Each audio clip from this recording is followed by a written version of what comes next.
Dicen que cuando la oscuridad cae como un telón pesado sobre los llanos infinitos, y el silencio se vuelve tan espeso que apenas permite respirar, el viento arrastra consigo un silbido que no pertenece a ningún hombre ni a ningún animal, un sonido que retuerce el alma y anuncia la presencia de un espíritu condenado que vaga desde tiempos remotos. Y esta es la historia de Samuel Tovar, un arriero testarudo que, por orgullo y por creerse inmune a los miedos que doblegan a la mayoría, decidió enfrentar lo que los ancianos del pueblo consideraban una sentencia de muerte. En Santa Noria, un pueblo tan pequeño que las casas parecían sostenerse unas a otras para no derrumbarse, todos crecían escuchando las advertencias sobre el Silbón, un espectro alto, huesudo, de pasos largos e inhumanos, que caminaba cargando sobre la espalda un saco repleto de restos óseos,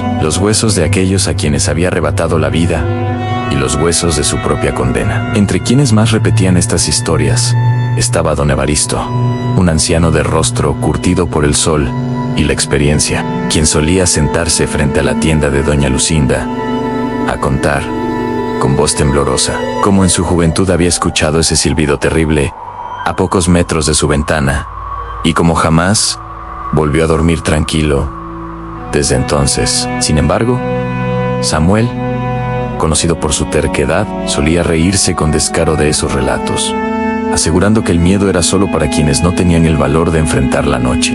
Aquella tarde, mientras las nubes rojizas pintaban el cielo y un olor a tierra húmeda anunciaba que la tormenta se acercaba, Samuel recibió un encargo.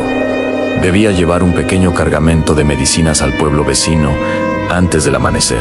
Tomás Beltrán, su amigo de toda la vida, quiso acompañarlo, pero Samuel lo rechazó sin dudar, diciendo que conocía ese camino mejor que el patio de su casa. Doña Lucinda insistió en que esperara al día siguiente, pues los silbidos habían sido escuchados la noche anterior, pero él solo sonrió. Montó su mula y tomó el sendero que se perdía entre los pastizales. El paisaje, que de día parecía pacífico, se transformaba en un espacio inquietante al caer la noche. Los árboles desnudos, retorcidos por los años, proyectaban sombras largas que parecían estirarse para tocarlo, y el aire frío pasó de ser una caricia a convertirse en una advertencia silenciosa. Samuel avanzó silbando para espantar el silencio, pero pronto sintió algo extraño, un sonido agudo que parecía cortar el viento en dos. Se detuvo, intentando escuchar con atención, y cuando el silbido volvió, se dio cuenta de que no era un ruido cualquiera. Mantenía un ritmo claro, preciso, casi matemático. Comenzaba con un tono alto, descendía lentamente y volvía a subir como si alguien respirara dentro de la melodía. Samuel apretó las riendas. Su mula movió las orejas con nerviosismo. No había viento, no había animales alrededor, y no se escuchaba el correr de ningún río cercano. Aún así, algo silbaba. Reanudó su marcha, intentando ignorarlo, pero el sonido volvió, esta vez más cerca, tan cerca que sintió como la piel de su nuca se erizaba. Giró la cabeza lentamente y vio, a lo lejos, en medio de la llanura oscura, una figura delgada y altísima que se movía con pasos lentos, casi flotando. Sus piernas parecían demasiado largas para un cuerpo humano, y su columna estaba encorvada, como si cargara un peso imposible. En su espalda llevaba un saco oscuro y alargado que se meneaba con movimientos bruscos, como si algo dentro intentara salir.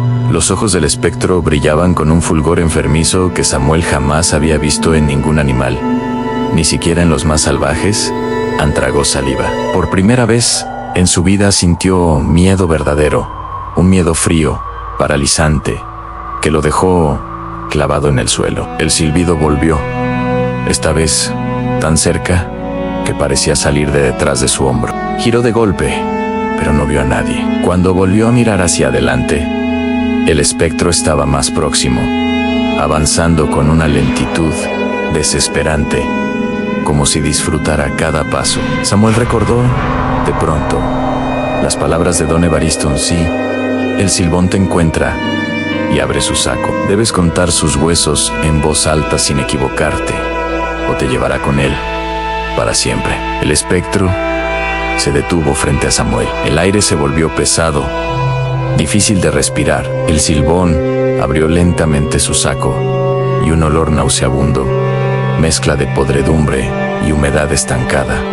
lo golpeó con violencia. Huesos largos, pequeños, curvos, fragmentados, todos cayeron al suelo con un sonido hueco que retumbó como golpes en un ataúd. Samuel, temblando, comenzó a contar. Un hueso, otro más. Su voz se quebraba, pero continuó. Cuando llegó al sexto, un relámpago iluminó el llano, y el silbón lanzó un chillido imposible, grave y agudo al mismo tiempo. Un grito que heló el aire y que hizo que la mula saliera disparada entre los arbustos, perdiéndose en la oscuridad. Samuel quedó solo, enfrentando lo desconocido. Su corazón latía con tanta fuerza que podía escucharlo en sus oídos. Aún así, reunió el valor para pronunciar la cifra exacta.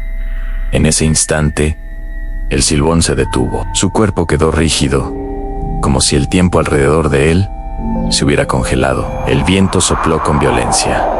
Los árboles se inclinaron y el cielo se abrió en un rugido de truenos. La lluvia cayó con furia, golpeando el suelo como si quisiera borrar las huellas del espectro. Cuando Samuel parpadeó, el silbón ya no estaba. Corrió sin pensar hasta un viejo galpón semiderruido, donde pasó el resto de la noche temblando, observando cada sombra, escuchando cada crujido, sintiendo que en cualquier momento ese silbido podía volver a sonar detrás de su espalda. Al amanecer, con la ropa empapada y los dedos entumecidos, regresó al pueblo. Tomás lo encontró sentado frente a su casa, con la mirada perdida en el horizonte. No dijo nada al principio, solo lo miraba. Cuando Tomás preguntó qué había ocurrido, Samuel respondió con voz baja que hay presencias en los llanos que no pertenecen a este mundo. Seres antiguos que se alimentan del miedo humano y que no conocen la compasión. Desde ese día, Samuel dejó de viajar de noche, dejó de reírse de las leyendas y dejó de desafiar aquello que no comprendía. Cada vez que el viento sopla entre los pastizales y un silbido extraño interrumpe la tranquilidad del pueblo, algunos aseguran verlo persignarse en silencio, como si temiera que esa figura alta y deformada regresara para reclamar lo que una vez le perdonó. Y ahora dime tú, ¿serías capaz de caminar solo bajo la noche, sabiendo que un silbido podría estar siguiéndote desde la oscuridad? Cuéntame tu opinión y recuerda que en historias, secretos y curiosidades siempre descubrirás relatos que te harán escuchar la noche de otra manera.